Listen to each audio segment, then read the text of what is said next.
bandiraɓe tedduɓe kala ɗo bandiraɗo wawi wonde e dow leydi ndi sakkiɓe less asman Allah o ko noon jiiri guite moon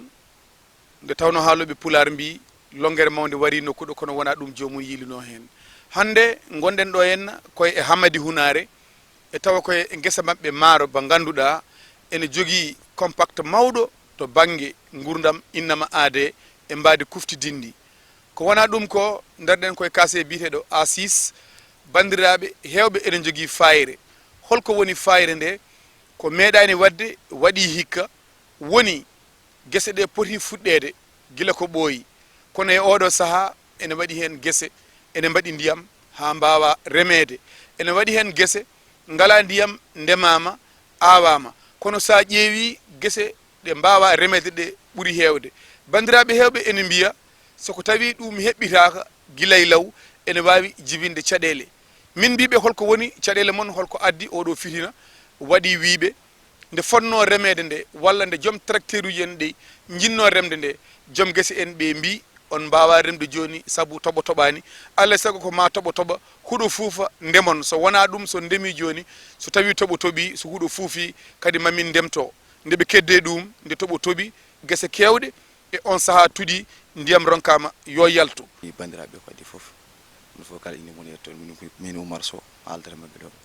ko affaire guese ɗe hikka no mbayni eyyi ɗe tardi hikka no fewi kadi ko caɗele ɓoole hikka min dañata hen par ce que waɗi noon kadi ɗe leeli natne no fewi par ce que machine ngaji tardi arde e toɓoji kadi jokkudiri ɗum ɗo kam ha son jomum kam kala jiiɗo kam nendo filma kala jiiɗo kam ma yeyni yettere muɗum. Ewa min gonɗo koye guesa A1 guesa président Habibou Diagane. ɗum gama ga teɗo fof ko gonga hikka ene waɗi caɗele ɗe ganduɗa ɓurtuɗe par ce que saaha nde min gawonno nde ene wayno ɓenni o saaha rawane amene deuxiéme engrais hande hay maaro sankede leydi sankaka taw haalaka haala remede taw e adduno min ga henna ko yidde mana remanede guese no leppiri ni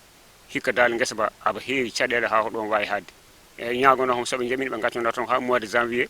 ɗe canke ɗe naatoɗena ceeɗu kono saaha hande o so ɗe cankama so yi ha maaro ko man yi ha maaro ko fuɗɗima immade tan hawre ɓuuɓol naati ɗum jibingol mum ene wayno waɗat caɗele e dow guese he par ce que goto fof heɓat hen caɗele e kadi ko caɗele mbawɗa heɓde hen fof hanke déjà a naati campagne ka jooɓowo donc awa annata campagne andu manan no ndemirɗa saaha nde o sa nanno hoorema e ndemal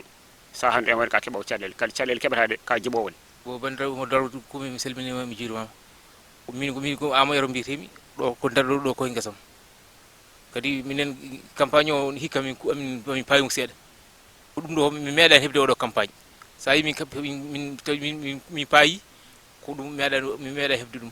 sa yi min keeɓi ɗum kadi ko tardement ndiyam tardini min kadi machine ngaji ɗi kadi natani guese law kamɓe ardiɓe ɓe ko campagne fuɗɗima tan yo guese ɗe ndeme heddo ko halte ko haale kono ɓe gaccat ko ha guese ɗe ha waɗa fof arda ɓe mbi yo machine aru ga yo machine aru hamin jogui on caɗele ɗe caɗele. Sa wenama saɗa jogui feere holko mbiyata ko wonata feere nde beele campagne o ma rew lawol? Eyyi min jimi ko kala gawo yo aw maaro lebbi ɗiɗi normal 3e mois soña kala mo waɗani ɗum min famani ɗum koy min ko ɗum mbammi. Position ɗo ballal amen il faut hay seeɗa tan heɓiro min par ce que ko seeɗa min liggoto ko seeɗa tan wawi erade min ɗo wawi wallude min ɗo hen eyyi ko seeɗa wawi wallude min ɗo so mbawi wallude min noon ɓe gara mballe min sélection eyyi par ce que min toujours kadi hamin jogo kanala men mawɗo toujours on waɗa probléme ɗo joni wona soit ndiyam soit waɗa démarré kala waɗi démarré a yiyani ko fusa Issa Ndiaye Hamadou Bounare dawmi ɗo koye A6 e guesam eyyi hono no jiiru ɗum ni henna koye ndiyam woni ɗo ndiyam toɓo eyyi joni noon henna ko hamin dawri ɗofde taade pour min cara wona ko ndiyam toɓo wona ndiyam nannaɗam. En tant que ndemowo holno jiiruɗa ɗum? fof ganduɗa hoorema fawi koye mal organisation mbi sikki eyyi e wasde wallede minen ganduɗa hoorema henna liggotoɓe ɓe saabi guese ɗe eɗe kaani fewnede ganduɗa hoorema hono no fotiri tawa tampe amen ganduɗa hoorema ɓurtata hen min daña hen ganduɗa hoorema henno fotɓe dañde hen ɓe daña hen hono ko wayno sayed walla no dañoɓe hen ɓe fawiɓe hen ɓe beele ganduɗa koñumen enen dañi hen minen kadi min dañi hen ko min ñaami eyyi kono noon min ko jiimi fof ndi ganduɗa hoore ma ni ko guese ɗe ene manki fewnede ede manki fewnede no fotiri tampere majje ɓuuri hewde tampere nde no hewri ni kadi gaɗam hoorema kala ko horkita hen ko sayed nawante kala ko daña hen ganduɗa hoore ma ene wayno ganduɗa hoore ma ko sayed nawante eyyi kono noon so tawi ɗe pewnama minen mamin dañi hen sayed ma dañi hen kadi ganduɗa hoore ma kala julɗo jeeɗaɗo ganduɗa hoore ma poɗɗo ñamde fawide hen ma dañi hen kono noon ko yurmini hen fof ganduɗa hoore ma hen ko golloɓe hen ɓe wona eɓe dañi hen koɗi fayida saabu ganduɗa hoore ma guese ɗe wasde fewnede no moƴƴi so tawi ɗe pewnaka ko tampere woni hen minen won golloɓe hen ɓe te ko daña hen fof ganduɗa hoore ma ko sayed walla ganduɗa hoore ma ñamade fawma an miskino campagne ko hol proposition ko min woni président bawɗe guesa ba wiyete ko A6 ko hikka noon lomtimi guesa ba e kañum pulaar ene wiya so tawi mbaɗa joodi heeɓi dande ruttade ene ɗumen bon ko hunde nde ganduɗa nde yimɓeɓe natata nde won mbadi caabeji yimɓeɓe ama keɓe ɗeɗo e caɗele toɓo ngol leel nde toɓo ngol leel nde joom caractère uji ɗi ɓe pecca ko e nder ɗum ɗo guese he min hooram ɗo A6 ko biyeteɗo Ablaye Kane ko on hokka ɗo henno yo rem bon on saaha ɓe mbi min ndeme kono min kuli remde e hulɗini min on saaha toɓani huuɗo ko fuɗani so tawi a remi toɓi so tawi huuɗo ko fuɗi kadi ko ma mbatta ɗum ɗo reprise yimɓeɓe kuli bon Allah noon waɗi nde toɓo ngo mar fuɗɗi nde min gummi nadde e canal o min goni hen lewru fawndu emin pewna canal o fewani ko tardini min ko toɓani tardini min ko canal o sibu canal o min puɗɗimama guila ma darorde ɗum ɗo taske min ñande foof tawi mana pompama fusa kadi min ɗakka ha taske ari min mbi joni oppen ha yimɓe juula yimɓe min juuli min gari min donki yomin gaynu ɗum ɗo ɗum canal o bon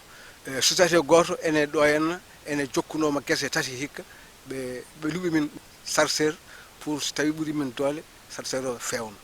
ene waɗi hen ko chargeur o wawi hebde ene waɗi hen ko wawa hebde minen min jogui ko probléme canal o ko canal o addi tardement o sino wana canal o addi tardement o nde yimɓe juuli tan min puɗɗotono ɗum ɗo par ce que min nangguno date le 19 août ma ndiyam ne tello bon sa yi ari ha ɗo ko ɗum tardini ɗum canal o ene fusa ha ɗo hande ni ça passir par ce que min mbaɗi confiance feewi mais kono caggal min cuwa fuɗɗo ha ndiyam waɗa ɗum ɗo irgue ko ɓuuri ɗum ɗo bonde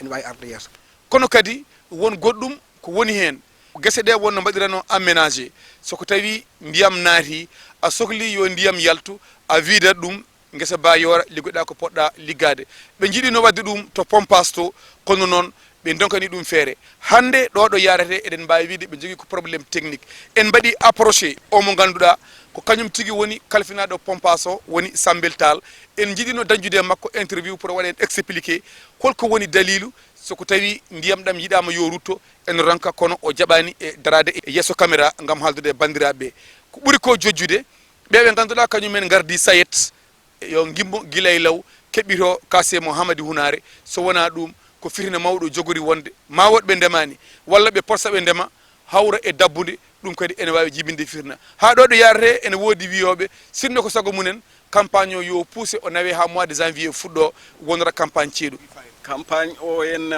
so tawi ene wona par ce que ene ganduɗa hoore ma guese ɗe hay hunde yadani hen guese jooɗi tan ganduɗa hoore ma ngala ndiyam hay wadere ene tooɓa ganduɗa hoore ma ndemotako ɗe ene debbi ganduɗa hoore ma hono jiruɗon ɗo ni ene debbi ganduɗa hoore ma ndiyam joni ganduɗa hoore ma neɗɗo miijota ko remde kam il faut ko ganduɗa hoore ma ene ɗoofa tan ene au moins ɗumina ɗum noon hay hunde ala ko paari hen so tawi ene wona dirtinede nde muɗum nde kay ene moƴƴi daña no remre ene taw ko remre haqqillaji so wona ɗum hono ɗum ɗo heewi ko ganduɗa hoore ma ene ñamale pawo on tawa ganduɗa hoore ma on mbawa yobde kadi enen ñamade wiye mo wuuri ganduɗa hoore ma son joɓani ñamale on ndemata ni wayi on jarama holko saabi on mbidani ndiyam ɗam yalti faati mana maayo jokkon golle moɗon min gumminima ɗum hande waɗata balɗe tati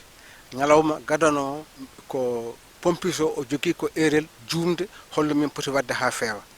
bon ñalawma ɗimmo ñande nde min ndawi ene tawa ɗum représentant ɗum ɗo banque mondial Abou An on ko chef de zone e Hunare ha Horkaƴere e directeur général entreprise OMO mo mbirma ma luɓi min ɗum ɗo ɓen koye men ngari ɓe jii ko boni artiste ko ɓen koye men ngari ha tawi min ɗo ma pompas ɗo ɓe mbi wona ni ko ni woni banggue momin ma nawranno ɗum ɗo ɗum wanuji ɗi mbi wona on banggue ko oto banggue min mbaɗi ha sisi min kuɓɓi tirani joni min jogui ko probléme technique bon pompis o kam joni alna ɗum ɗum ɗo gandal minen kadi min galna ɗum gandal min galna ɗum doole e affaire o koko ɓuuri min doole pompas o omo huɓɓa omo tira mais ndiyam ɗam ene rutto ɗam yimɓe ɓennata julol ɓe mbi noon ko baafiɗe goni permaki so ɗum min ganda so wona ɗum min ganda hande o kam ɗum kam yima ko ɓuuri min gandal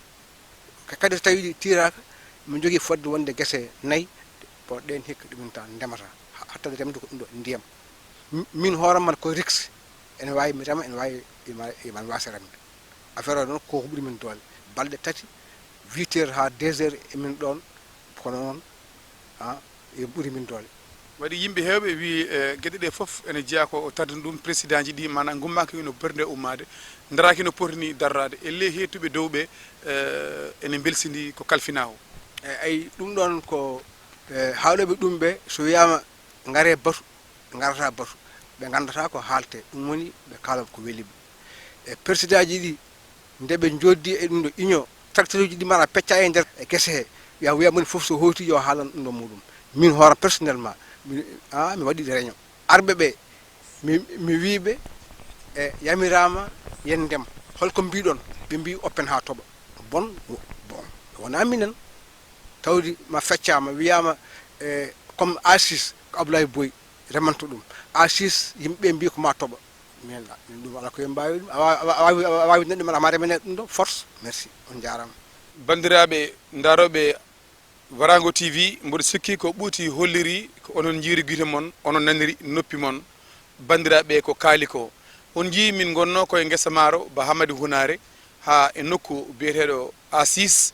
on nani ko bandiraɓe kaali ko caɗele ene keewi e remru ndu holnoon saggitoɓe remoɓe saggitaɓe ko laamu ngu caggal neɗɗo wawa wurde soko tawi ala ko ñaami hade neɗɗo hebde ko ñaami ala sago ko ma rema kadi eɗen gueero ɓe ganduɗa ko immiɓe e nder leydi ndi goni caggal leydi tawani kala nde lewru maayi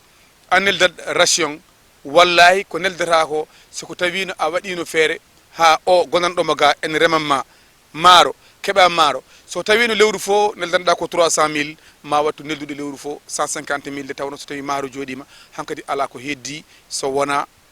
liyam ko wona ɗum ko hay goto wawa wallude hoore muɗum neɗɗo ko bandu men ballata ɗum moni kala won banggue mo heedi ɓeɓe ganduɗa ko wiyeteɓe kañum men ngari ene kuufa remoɓe men kañum men ngari ene kuufa ɓesguji meɗen ɓe jeeya hay men immiɓe ɗo ɓuuri woɗɗude e nder leydi ndi ene ngari e nokkuji meɗen ko mbiyeten ko kamɓe goni fiyoɓe en kamɓe goni funtoɓe en tawa ɓe gondi koye ɓeɓe ganduɗa ko ɓiɓɓe men koye men jeeya koye men jibina ɓeɓe ganduɗa ko ɓiɓɓe leydi ndi ɓeɓe ganduɗa ɓiɓɓe nokku o kala ɗo mbawi wonde wotoɓe gon complice en kañumen goni aroɓe ngala ko toppiti ngala ko woni haaju mumen so wona dañji e nder tampe meɗen bandiraɓe so waɗi gantude haala he min ñaguima yaafuya min dokkat moon aadi e sujet goɗɗo taw ko e Warango TV min dokkat moon rendez-vous e nokku goɗɗo ha yeeso ko lawol